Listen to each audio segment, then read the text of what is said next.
Mm.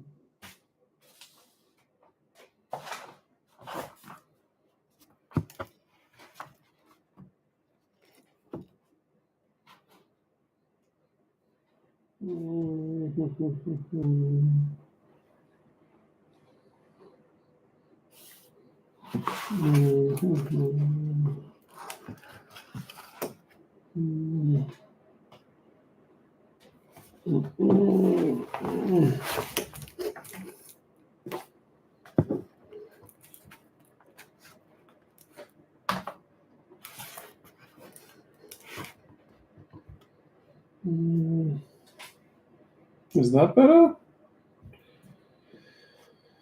I don't know. Anyway, maybe that's okay. Yeah, maybe that's okay. Anyway, so yeah, don't have any viewers as yet, but yeah, if you are tuning in, this video is basically about my trip to Australia, and yeah, like I went to Australia and I hadn't been back for like 10 years, and it was interesting, like it was an amazing kind of emotional experience. And yeah, I actually yeah, I bought like a boomerang. I bought a few boomerangs. I bought a really good boomerang for my probably my closest friend here in China, and bought lots of different things that I took back to China with me. I bought some books. I'm obviously back in China now, but yeah, it was interesting, and I had the very strange experience of this guy. He was an acquaintance of mine, and I contacted him, and we were going to meet up. He seemed pretty enthusiastic about it, and then he called me back, and he just said, like, I've seen your videos, and I don't want to have a coffee with you or whatever. I don't agree with your views, and you're on the wrong side of history. And he said all kinds of things. And when he said this stuff to me, like, I just felt like really sick in my stomach, like I had butterflies, because I did kind of admire this guy, like he was a fairly interesting character. He I mean, I'm not going to sort of like talk too much about him. I don't want to like out him or whatever, but he was quite an interesting character, and he's someone that I knew in my youth, in my 20s, and yeah, it sort of made me feel quite sort of upset, actually. And then what happened? Yeah, so he if you're from Melbourne, you know this place. It's called Victoria Gardens. So he called me in Victoria Gardens, and I was sitting there. I was having a kombucha. I was quite happy when he called me. And, he said these things. And then I, like about 10 minutes later, kind of like pulled myself together and gathered myself together. And I went outside the shopping center and I called him back. And he was just as adamant. Like, he was just as kind of, yeah, he said I was never very bright. And he said I was all kinds of stuff. He said I wasn't very bright. He said I was naive. He said I was like a tool of the Chinese government, and all kinds of stuff. So it was pretty upsetting. But it just, to me, it goes to show the level of I guess, like, the zeitgeist in the Western countries, which is not always like in your face if you're not paying attention to it, but just very, very subtly below the surface. There's this kind of like sowing seeds and sort of like really pushing this idea that China is a kind of a threat. And yeah, it's I mean, this guy, like, I don't want to like mock this person or whatever, or like say bad things about this guy or whatever, but I would say that he's maybe like suffering some kind of like perhaps mental health kind of issues almost. Like, I don't want to like diagnose him from a phone call or whatever, but to me, it's like pretty strange when someone's never visited a country and they're like an expert about it. And yeah, I was pretty upset. I still am quite upset. And then calling me stupid, yeah, saying I wasn't very bright. I mean, that was really, really horrible. I mean, I just wonder if he would have had the courage to sort of say that to my face. I'm not sure, but he obviously chose to do it over the telephone. But yeah, it was upsetting. And yeah, but look, moving along a little bit. I mean, I met up with friends who are really curious about China, who are genuinely interested about China, and who want to come here and possibly visit me. One friend who did visit me in Qingdao, really nice guy. And yeah, but it shows as well to me, like, just the power of a couple of guys like Serpentza and laowhy86, that they're able to influence people to the extent that people don't want to see their old friends. People don't want to see people they used to know or catch up with their acquaintances because of this narrative that they've built inside people's minds about China, about this amazing country, China. And yeah, like I feel really quite sort of frustrated with those guys. You know, I'm not necessarily angry. I think that's the wrong word, but just frustrated and disappointed with those guys, because what they've done is really pollute the minds of vulnerable people, and make them think that China is something that it isn't. Those guys should really call their channel Guangdong Reminiscences. They lived in Guangdong for, what was it, for quite a long time. I mean, they lived there for a long time. I mean, those guys may know a lot about Guangdong. I mean, I've been to Guangdong. I stayed there for a month. I mean, it's quite different to the north. The whole country is different. The north is different to the south, and the west is different to the east, and whatever. I mean, those guys, they would visit a city for like a couple of days, and then they're the experts about it. I mean, Laowhy even had a series where he's traveling around and he's like, he's gone to Dalian. Oh yeah, crush Dalian. Now I know all about it. Anyone want to ask me a question about Dalian? He knows nothing about Dalian. He you know, they went to Qingdao for a few days. I guess they heard of Qingdao because of the beer, and they went there for a few days and they became the experts about Qingdao. I mean, they know nothing about Qingdao. They should call their channel ADV Guangdong, you know. And they went to a couple of nearby provinces. They went to Guangxi on their little motorbikes, their little cafe bikes or whatever, and you know, whatever. But look, those guys have really polluted the minds of a lot of people. And this guy, he actually believes that there might be a war between Australia and China. That's how, I mean, yeah, like this guy, I mean, I'm not sure that he's like in his right mind, to be honest, because even just simply the idea that he would know more about a place than me when he's never visited that place, I find that to be sort of on some kind of mental health spectrum. But then the idea that there's going to be a war between Australia and China, or the United States and China. I mean, there are people who believe that, sure. I mean, there's probably a lot of people that believe that, but I'm just not one of those people. And yeah, anyway. But this guy, it was sad. It was sad. But these people come into your life sometimes, and they leave your life because they're just too ridiculous. It was upsetting though. It was quite upsetting. And I ended up saying to this guy, look, you're a massive beep. And I think he is, because I mean, he said I wasn't bright. I mean, let's just think for a moment. Like, what if I wasn't bright? Like, I'm not a bright person. I'd be struggling with that.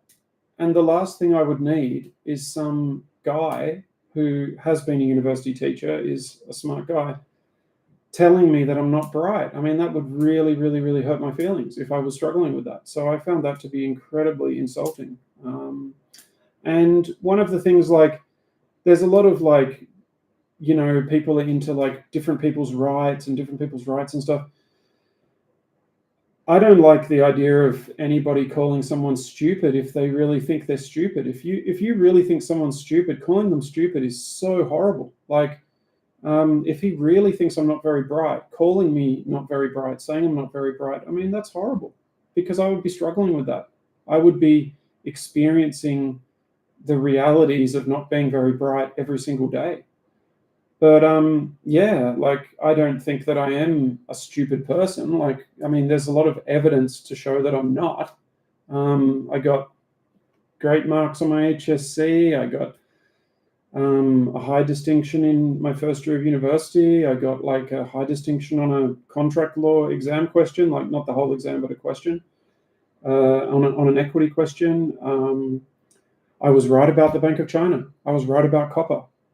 So I've kind of got a track record of not being stupid, so it doesn't really hurt my feelings. But it does upset me that this guy would obviously have this attitude towards other people, and I really hope, if like this guy calls somebody dumb to their face, like in real life, I hope that person just smacks him in the head, because like calling someone stupid is one of the rudest things that you can call someone, because we all experience life intellectually. I mean, that's a big part of life. Like, that's how we understand the world. That's how we live our life. So to call somebody stupid is like so rude. Like, to me, it's up there with calling someone short or fat or ugly or whatever. It's just horrible.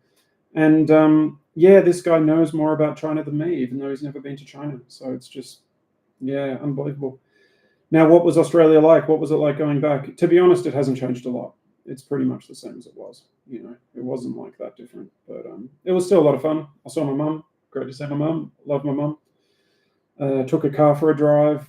Drove to the bottom of the island, Tasmania, with my wife, and it was a great trip. So yeah, we had fun, and did everything I had to do. Did everything I wanted to do, which was cool. And yeah, mission accomplished. But yeah, coming back to China was a bit of a shock. I mean, it's like it's like quite different to Australia, but it was a good difference. I mean, I'm getting stuff delivered again, and yeah, it was quite cool to come back and like, oh, I can get something delivered, and I'm totally safe. Like in Melbourne, we were staying in Richmond, and it's not. I wouldn't say it's overly dangerous there or whatever, but it was a rough place historically, and yeah, there was just always that very low level of concern. But being back, it's really cool, and it's a good season. It's a good season to be back. It's a great season to be back in China. But yeah, getting back to that topic of those guys. I mean, they they present China as if it's like some kind of evil country, and they're up to evil things, and they're doing evil things, and they're plotting the destruction of Australia and whatever. I mean, or the West in general. I mean, all of that in itself is like fairly pathetic, and it's fairly easy to refute. But what is really terrible about those guys is the way they sort of disparage the Chinese people and present them as being hostile to every foreigner. And what I was trying to tell this guy, and he kept interrupting me. He kept interrupting me and just ranting at me. And his big thing was like, oh, he kept threatening to hang up. Like, that was his big thing. And yeah, I'm very happy never to talk to this person until the day I die, and hopefully I won't see him in the afterlife either. But this guy kept saying, he was threatening to hang up. But what I was trying to say to him was, China at the moment is going through some kind of cultural renaissance. Like, people are reading books, people are thinking, people are talking. I mean, people are more confident. Like, people are not just focused on like their essential needs. Like, they're looking at the world, and they're curious, and they're interested, and it's a very, very, very special time to be in the country. I feel very privileged.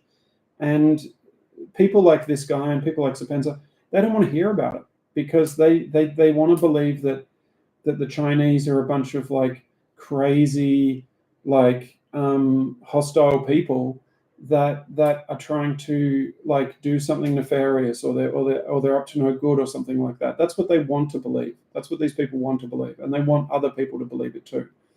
And I'm not sure that they actually believe it themselves, but they want other people to believe it.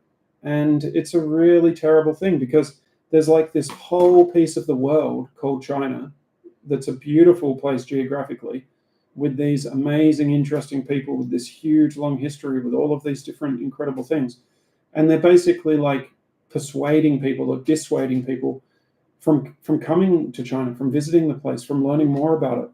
And what a tragedy. Like, I think about my life. What would my life be without China? I mean, I would be so bored. I mean, what would the world be without China? It would be such a boring place. It would be like we wouldn't have so many different things. I mean, I'm not going to start naming silly things, like, not silly things, but I'm not going to start talking about fireworks and paper and compasses and all the famous inventions. I mean, I just mean in a broader sense, like it would just be, there'd be so much missing from the world. And there's a lot missing from that guy's life. And I think if this guy could calm down and stop thinking in this ultra aggressive, ultra sort of hostile way that those guys have presented to him as a way to think about China, he could have a great time here. He could have a wonderful time here, and he could experience something he's never experienced and see things he's never seen.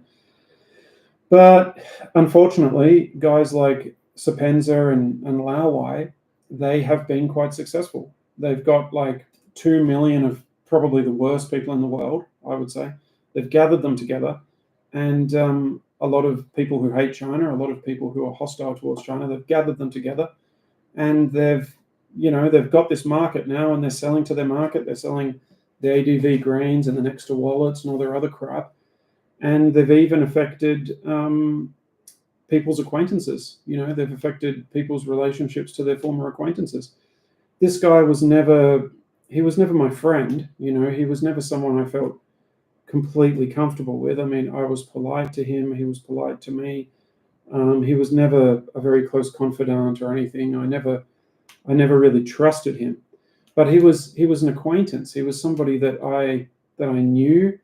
And he was somebody that I'd had little conversations with, little chats with.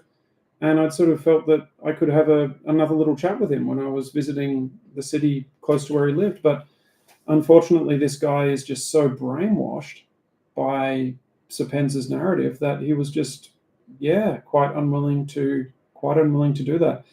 And the rudeness that he displayed towards me was honestly quite upsetting. And I hope this person can change and can grow, because let me tell you something, like, I can get angry. Everybody can get angry. Every man can get angry and lose their temper. But I like to think that I would never call, if I really thought someone was stupid, the last thing I would call them is stupid, because it's so hurtful.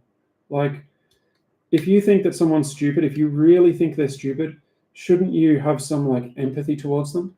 Like, if he genuinely believes that I'm stupid, if he genuinely believes that, shouldn't that give rise to some feeling of like, oh, Joram's stupid, like I've got to help him, I've got to sort of like encourage him or whatever. I mean, I'm not owed a favor by this person. I'm not owed all of this attention by anybody. But I just mean, like, if I knew somebody that I thought wasn't very bright, I wouldn't be like saying they weren't bright and saying they were stupid or whatever. It's very, very, very hurtful. It's very, very hurtful.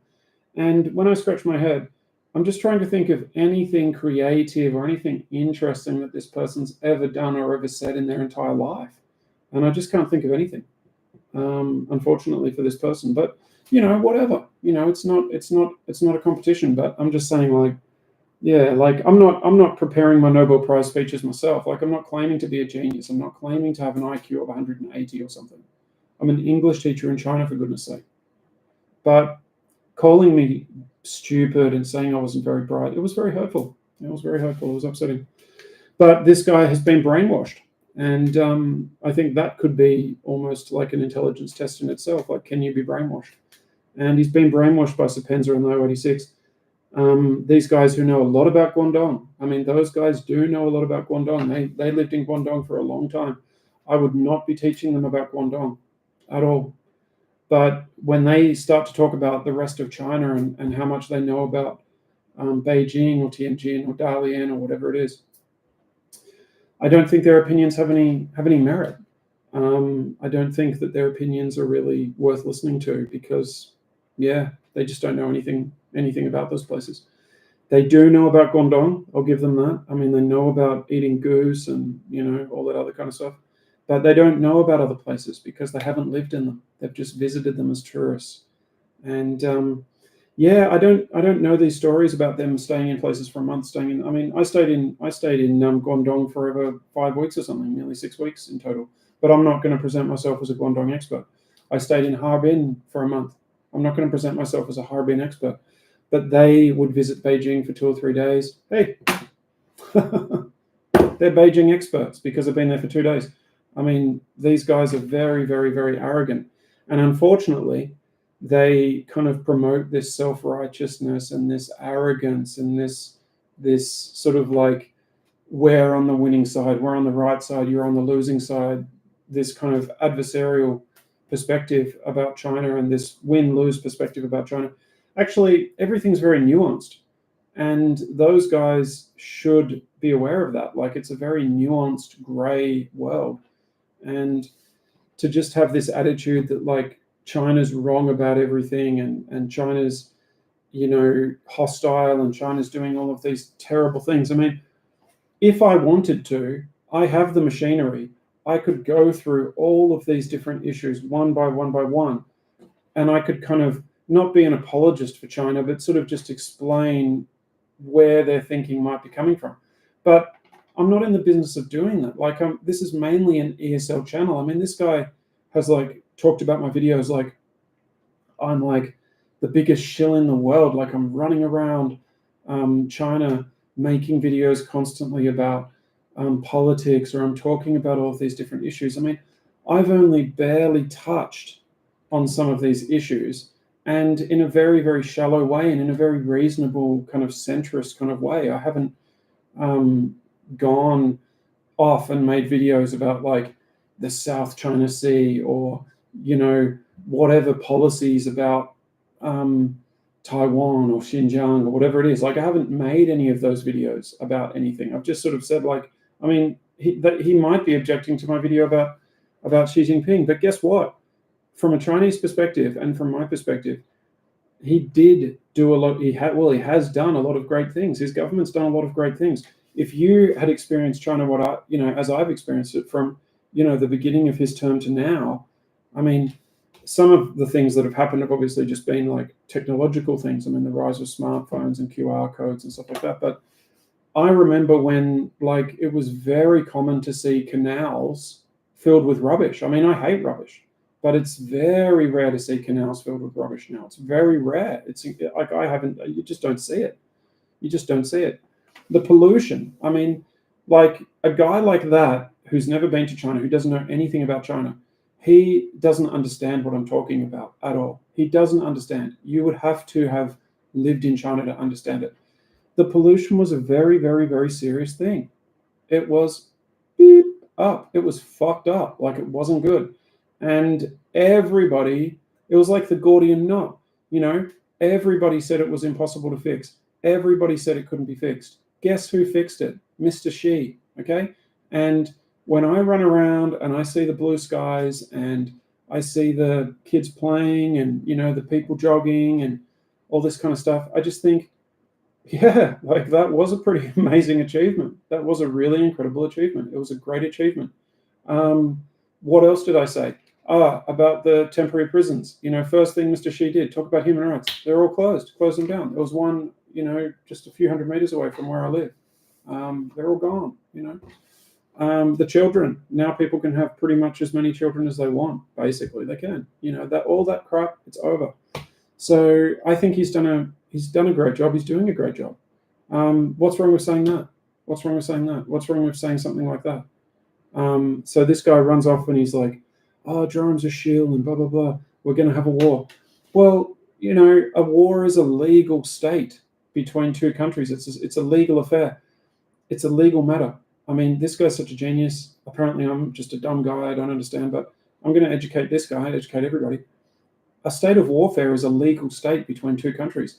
Australia is not at war with Russia, and Australia is not at war with China. If Australia was at war with China, guess what? I've lived in China a long time. My wife's Chinese. I cannot pull a trigger and kill a Chinese person. What's wrong with that? I have a right to that, okay? I have a right to say that. I have a right to feel like that. But if, like, another country got involved, whatever, yeah, maybe I'd go and fight them. I'm an Australian. I'll always be an Australian. But I've lived here a long time. Like, and guess what? There's not a war. So this is all just a bunch of crap. The way this guy's talking. And you know what he said? He said, that's what this guy said, Robert. Yeah, that's what this guy said. That's what this guy said. He said there's basically a war happening. That's what this guy said. And he said that some diplomat, this guy goes to parties and he knows people and stuff.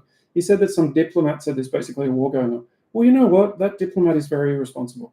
He should be ticked off, or he should be ticked off, because they shouldn't be saying things like that. They shouldn't be like razzing up vulnerable people. And if you're a diplomat and you're earning taxpayers' money, and I'm a little bit of an Australian taxpayer now, unfortunately, these people should be speaking responsibly. They shouldn't be going to parties and crapping on to every Tom, Dick, and Harry about what they think is happening.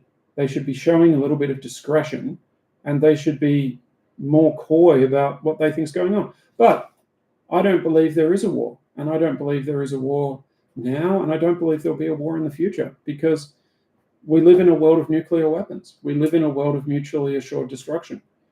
No foreign country could invade China because China is too strong now. And China is not a militaristic country. They're, and that's a fantastic thing about China. They don't run around killing everyone and smacking everyone in the head. They're largely concerned with developing their own country. That's what's important to them.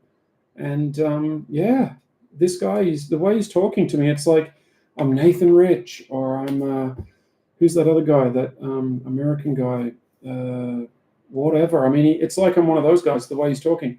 Yeah, Robert. Yeah, didn't say they at war now. Yeah, no, this is that you, John? Is that you?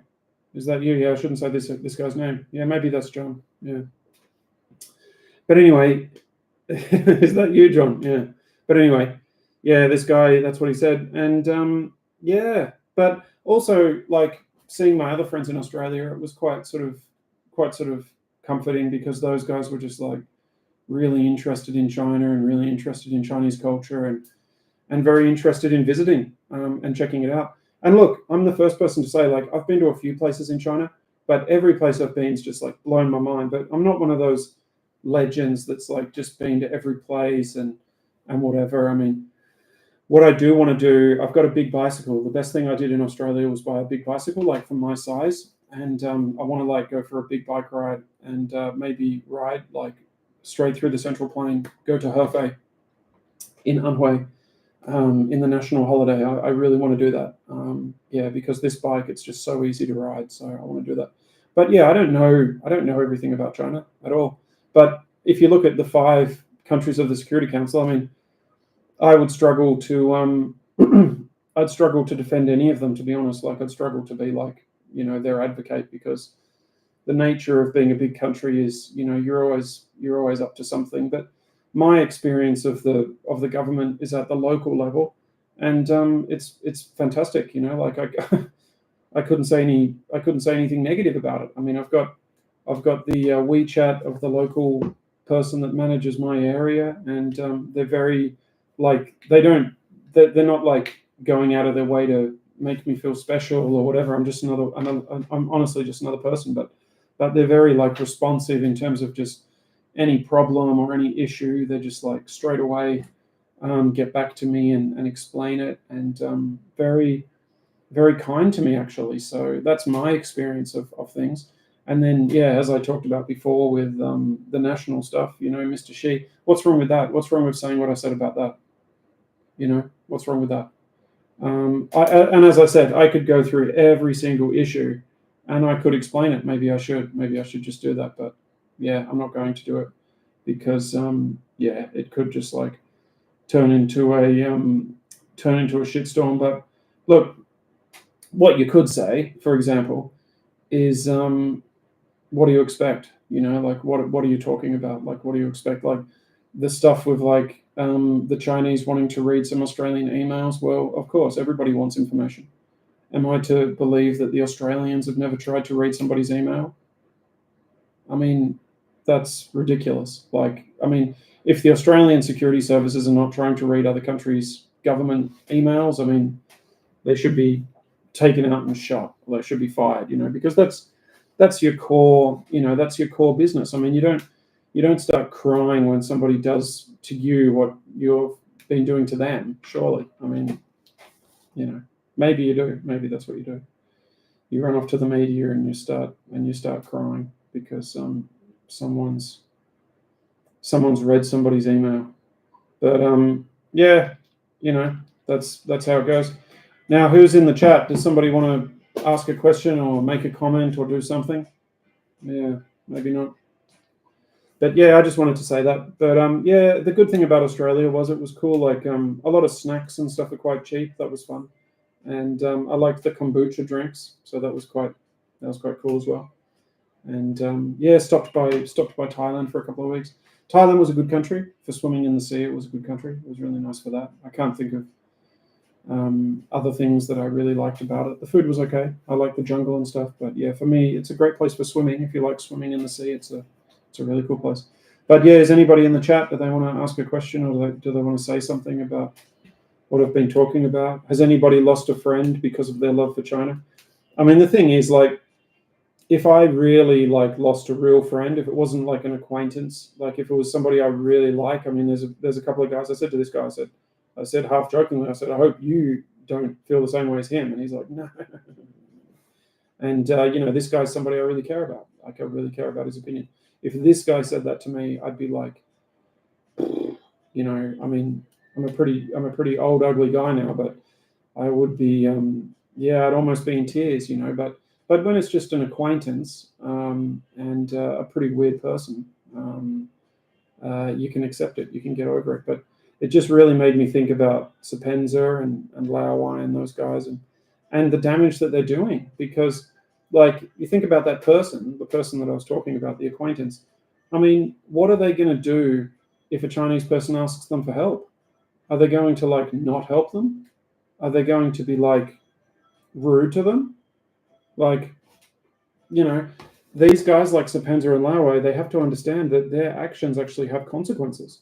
They're actually causing real world consequences with their silly videos, where they talk about China destroying the world's oceans, where they talk about China doing this and doing that. I mean, there's another video. What is it? I mean, goodness me, where is it? Let me check it out. I mean, I'll just type in Serpentza now. Serpentza. Yeah, I'll type in his little name. Oh, here we go. Yeah, China's secret servant army. Yeah, he was crapping on about the Meituan guys. I mean, I was a bicycle delivery guy. He's crapping on about them, trying to make out like he cares about them and he's their best mate or whatever. I mean, those guys, I mean, they don't need his sympathy. I mean, they actually make decent money, those guys. I mean, it's true. I'm not exaggerating. They make pretty good money. They basically make like a high school teacher's salary in China. They don't make nothing. So the way he talks about them, they need Serpentza to help them, to save them or whatever, it's pathetic. And then, here we go. How China will forcefully take every single citizen's home away. Oh yeah, they're just gonna everyone's gonna lose their house, and thanks for telling us. I mean, what a bunch of crap. There was another one.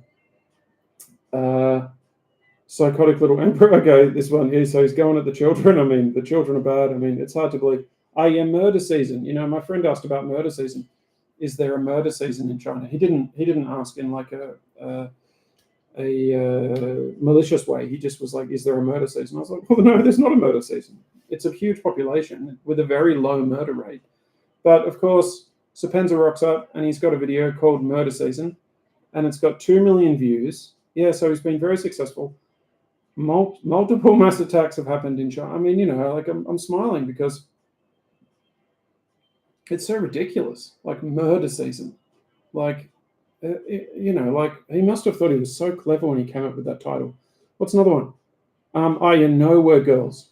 So he's got all these photos. That was another one with a lot of views, 450,000 views.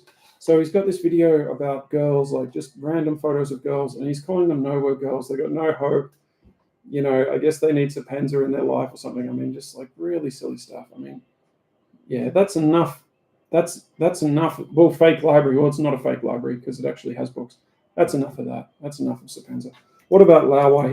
He's even worse. I mean, talk about scraping the bottom of the barrel. Oh yeah, China's plan to destroy America is failing. and he's got this really angry-looking Chinese guy. I don't know where he found him. Oh, so China just had a secret coup. Oh, no, it didn't. So that was obviously a bunch of crap.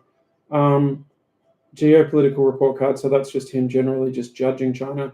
Hatred in China is boiling over. I guess that's like him sort of copying the murder season stuff.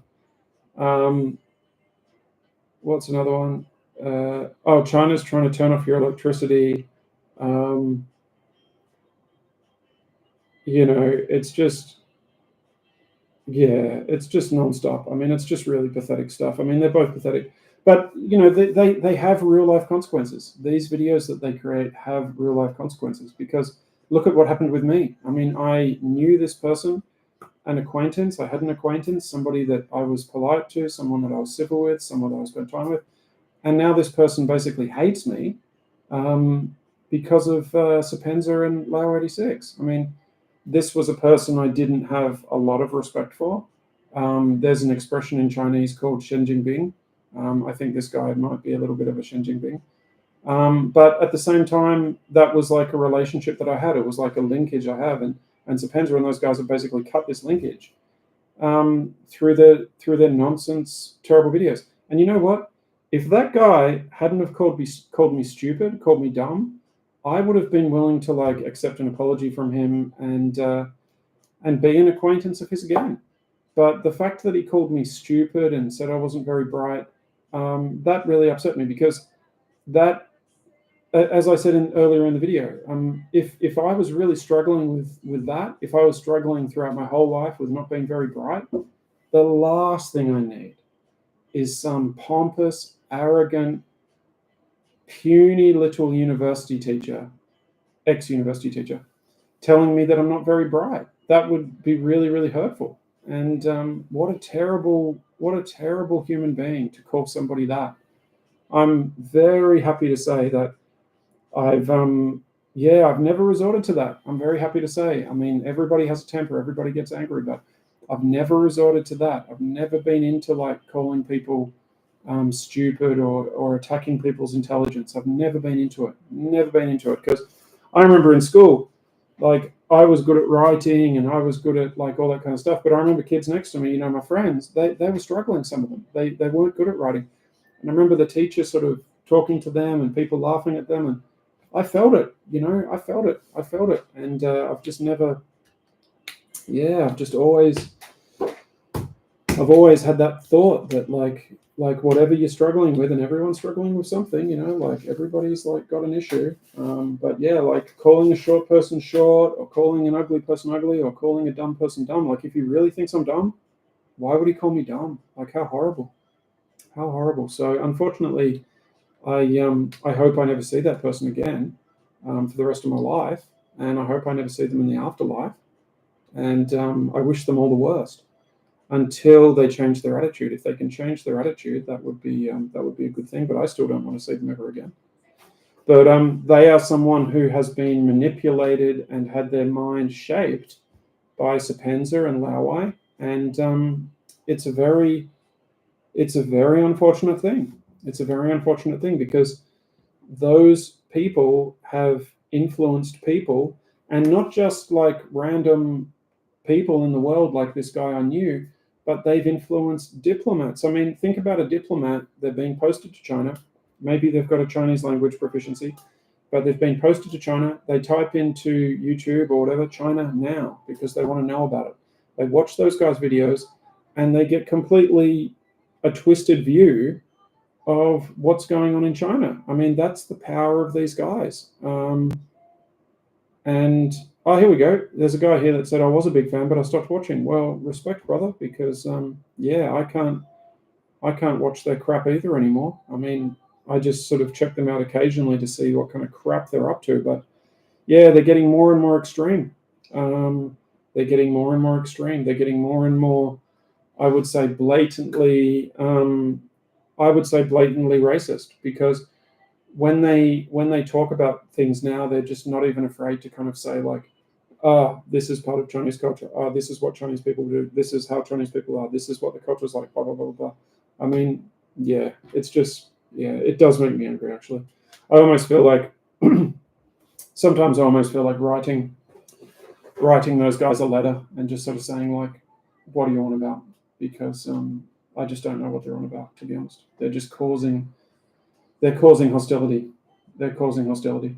And anybody who's watching this, anybody who's curious, China's just a huge, huge, huge, huge country. It's an amazing country. It's so big. I mean, it's so varied. There are so many different like climates, microclimates, so much like biological diversity, cultural diversity, whatever. It sounds like I'm trying to show I'm smart now. I'm not trying to like overcompensate, but it's just an incredible place. And if you do come here, you'll be just blown away. And there's so much history here. I mean, everybody talks about that, but there's like every historical period you can think of. I mean, they've got a lot of really amazing like sort of prehistory stuff. There's like Paleolithic stuff. There's all of the Chinese dynasties. There's the like 19th century. There's the 20th century. I mean, I'm quite interested in a lot of 20th century history. I like all of the kind of 1950s, 1960s style factories and all these kinds of things because they just built so much. I mean, they're just always building. They're so active. They're always up to something. They're always doing things. They're always. I mean, I feel like, yeah, if I was going to sort of explain Chinese culture in a kind of way, like in one word, I might say like effervescent. I might use a word like that because it's just kind of like, you know, it's very natural the way it's kind of, yeah, and it's managed. You know, the people manage themselves now. They're not managed by any external actors, and they work it all out because it's a very powerful force. I mean, the natural instinct of Chinese people is to just grow and build and just be active, and yeah, they're not gonna sit at home just like staring at the four walls. I mean, they're an amazing people, and for Serpentza and laowhy86 to kind of portray them as having ill intent towards the world is terrible. Like, it's really, really terrible. That's the only word for it. And then for this Australian guy, to sort of talk about me as someone who's a traitor to his country or a tool of the government or something like that, I mean, nothing could be further from the truth. I've never been approached by the Chinese government. I've never been told to make a video about something. And if I was told to make a video about something, I'd just sort of be like, well, you know, I don't have a lot of viewers. I mean, are you sure this is really what you want? I mean, it's just not going to help anything. I mean, yeah, that would be my attitude. And look, I mean, I'm not saying that I'm not a liar in real life, but when you're in a service position, a teacher is sort of, yeah, you're in the service sector. You've just got to be this sort of teacher person. The whole purpose of this channel was just so that I could talk about things in an honest way and just tell the truth, the full truth, the complete truth. And that's what I've tried to do. I mean, it's not as if I'm Pinocchio in the classroom or whatever, but you're dealing with young people. You've got to present a reality that young people are going to get some sort of constructive benefit from, you know, like, oh yeah, chewed, yeah, well, it's because on my perspective, it looks like, you know, my figure's fine, actually, it's not too bad, it's fine, but just on my perspective, if I don't tilt the camera, it just sort of like makes it look like I've got some kind of like mad like spine problem or something. It's weird. I don't know. Just when I sit down, I think it's this chair. Yeah, sorry about that, but yeah, it's just weird. But yeah, as I was saying, like, it's like, yeah, you've got to be responsible. I think the most key word is responsibility. You've got to be responsible in terms of like what you say to young people. That's for sure. Like if you're teaching at a university or whatever. So like that's what I am. I am that. But in this channel, I just wanted to be able to just say the truth, say things that I believe, say things that I want, and to a sort of hopefully an international audience, and encourage someone, because like when I was looking at going to China, I didn't have any encouragement. I didn't have really anybody telling me, oh, it's going to be okay and it's going to be cool and it's going to be nice. I didn't have that. I just had to sort of believe it was going to be like that. And the one person I had sort of telling me that it was going to be okay was Serpentza. And look, you know, he's sort of taken a lot of people. Well, they've all left, but there's nobody. Well, there are people like that. There are a lot of people like that in YouTube telling people about China. But I just wanted to be another person, just sort of saying like, hey, it's cool, you know, like don't be afraid. Like it's going to be fun. You're going to have a good time. You're going to have a good life. You're going to experience a lot of great things. And China's, I mean, it's just beyond words, really. Like, it's an incredible place. It's a really incredible place. And my friends, I talked about the West a lot, because the West of China, to me, it's like, it's just so strange and so amazing. It's like another planet. Like, it's really just, to me, it's like another planet. It's like just a totally an amazing other world.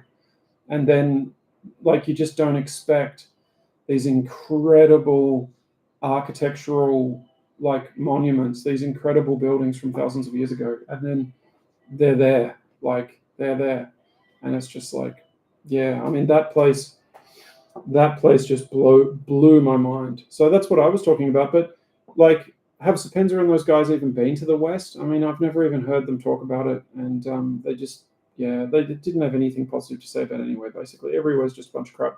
But you know what those guys are? They're Guangdong experts.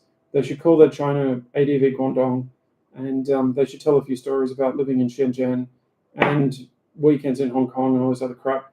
But you know, this guy, he doesn't want to be my friend. He doesn't want to ever see me again because I love China. But guess what? I'm happy with that, because if somebody really, really hates China, guess what? Like, I'm married to a Chinese woman. I've lived here a long time. Like, I love these people. If you really hate China, I don't want to be your friend, to be honest. Like, there's a lot of people in the world. Like, I just don't want to be your friend if you don't like China, if you hate China. If you hate the Chinese people, if, that's your kind of mindset, I don't want to be your friend. Like, that's it. Like, I don't care. Like, I'm big enough and ugly enough not to need friends that have that view. Like, but having said that, I mean, maybe we can talk about other things. I don't know, but I just don't need people like that in my life. I don't need them. I'm busy, And this guy, he thinks that he knows about China, but he's never even been to China. I mean, how arrogant is that? Like, I've never been to Russia. Don't listen to anything I've got to say about Russia. I don't know anything about Russia. The only thing I can say about Russia is that I've met a lot of great Russians in my life, and I've met, like, some amazing people from that country. That's it. Like, that's all I can say. Do I want to go to Russia? Do I want to go to a place like that? Yeah, absolutely, I do. But do I know anything about it? No, I don't. This guy, never been to China, but he knows everything about it. And he's seen my videos. The way he's talking about me, it's like, I'm Nathan Rich. It's like, I'm this hardcore shill. I'm this extreme shill. What videos have I made where I've talked about Chinese politics? Go through my whole channel.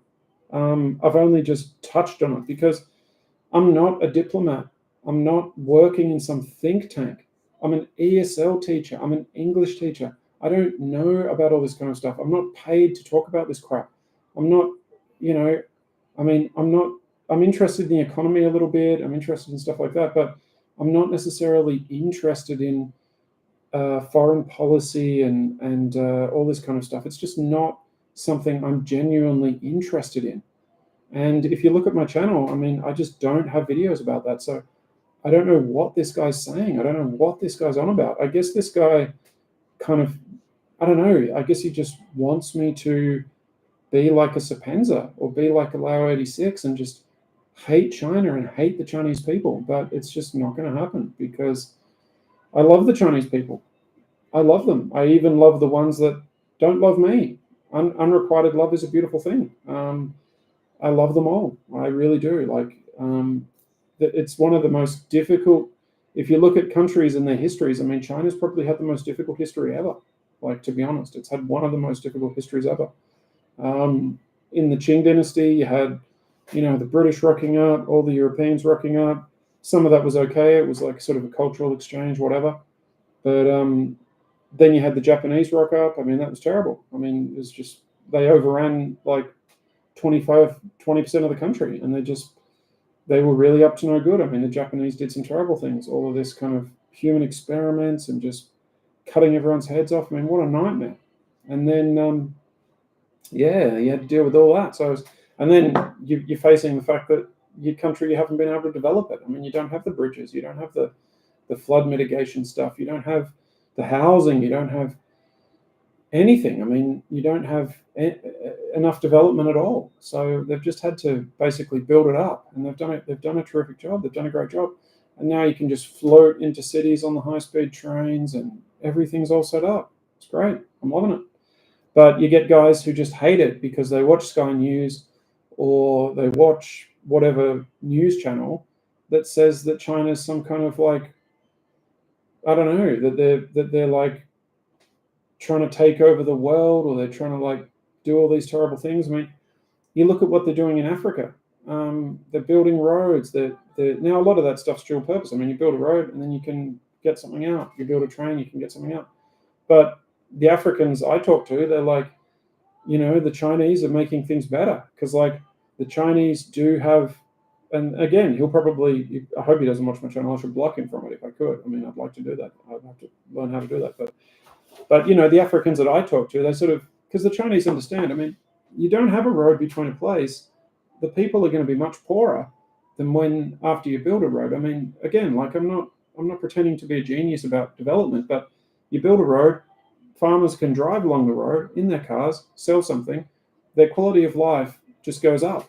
I mean, then you can have more services in that place, whatever. The Chinese understand all this stuff, and they're trying to get it all going. They're trying to build up Africa just the way that they built themselves up. So it's a terrific thing. And I just don't understand how somebody could sort of look at the totality of a country, any country, and say that it's like all bad. I mean, just as I don't understand someone who would look at America in its totality and say that it's all bad. I don't understand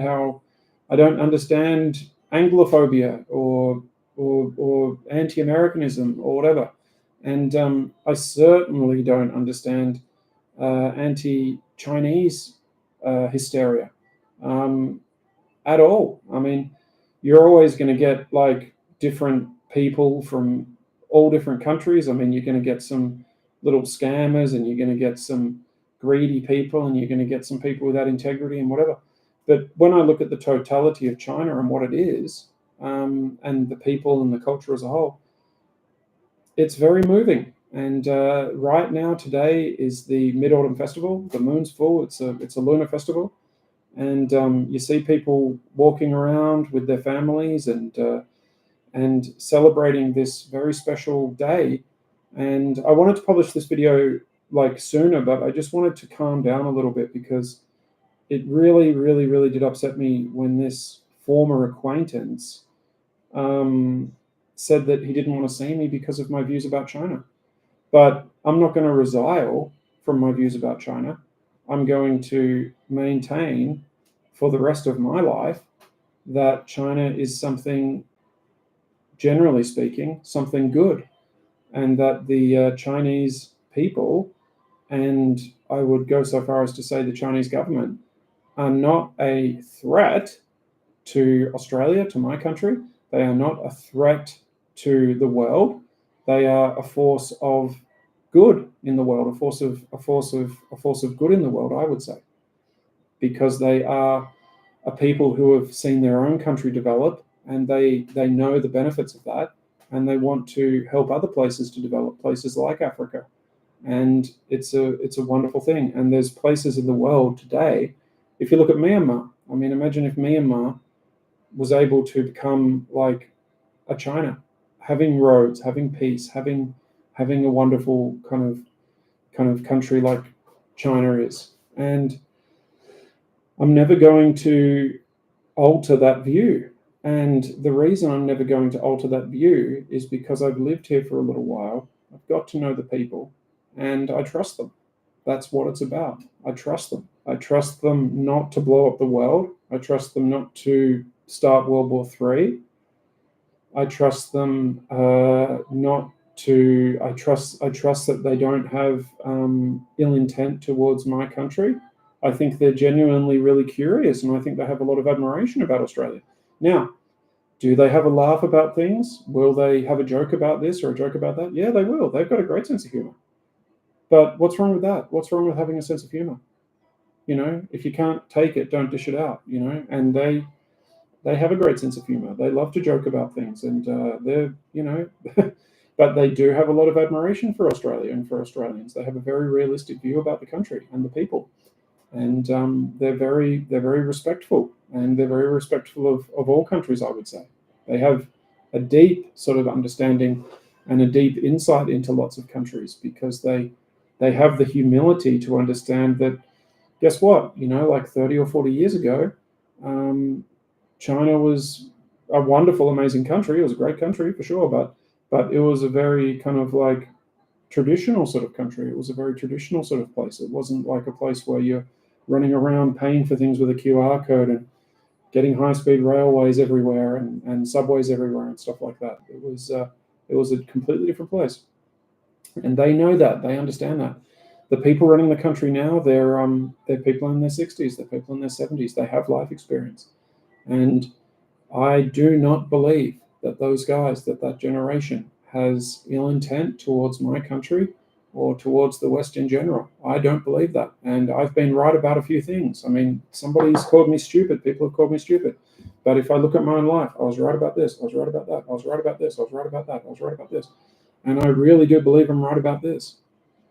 I bet my life on it.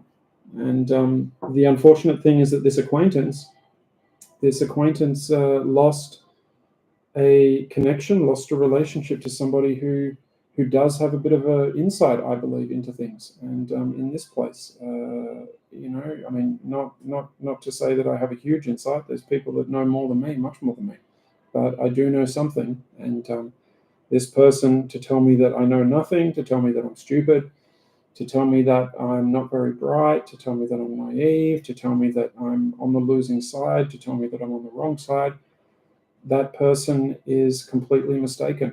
And time will tell, and time will show that I am indeed on the right side, that I am correct, and that the things that I have said about this country are true things, and the things that he has thought about this country or thought that he knew about this country were misconceptions. And I don't want to see this person ever again in my life. I don't want to see this person ever again in the afterlife. But the truth will exist for eternity. And the truth is, as I have said, China is a good thing. The Chinese people are an amazing people. They're a terrific people. And this country will never start an unprovoked war, I don't believe. This country will never start World War III. This country will never start pogroms against any different little ethnic minority, including myself. And this country will always stand up for justice and stand up for what's right and stand up for developing countries and stand up for downtrodden peoples, because that's in the Chinese DNA. And I'm not like a member of the Communist Party. I'm not a communist. I'm not extremely political person, but that is just how it is. That's just the reality of the people that run this country. And it's something that this guy will never accept, I suppose, but it's something that is true. And it's something quite good. It's something quite good. It's something really wonderful. And I think that, like, if you look at the housing situation in this country, I'm not saying that like the welfare system in its totality is ideal, but there's not a lot of homelessness here, that's for sure. And that's something that Australia could definitely learn from. That's something that America could learn from.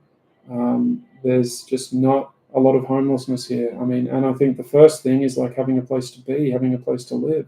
Like that should be the basis. You know, once you've got a place to stay, that's what it's all about. And what an amazing achievement that is. What an incredible achievement that is.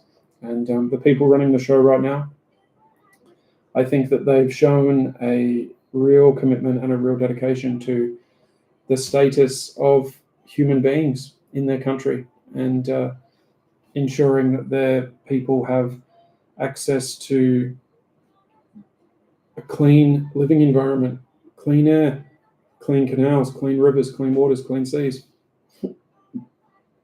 safe places, safe spaces. And that is all I wanted to say.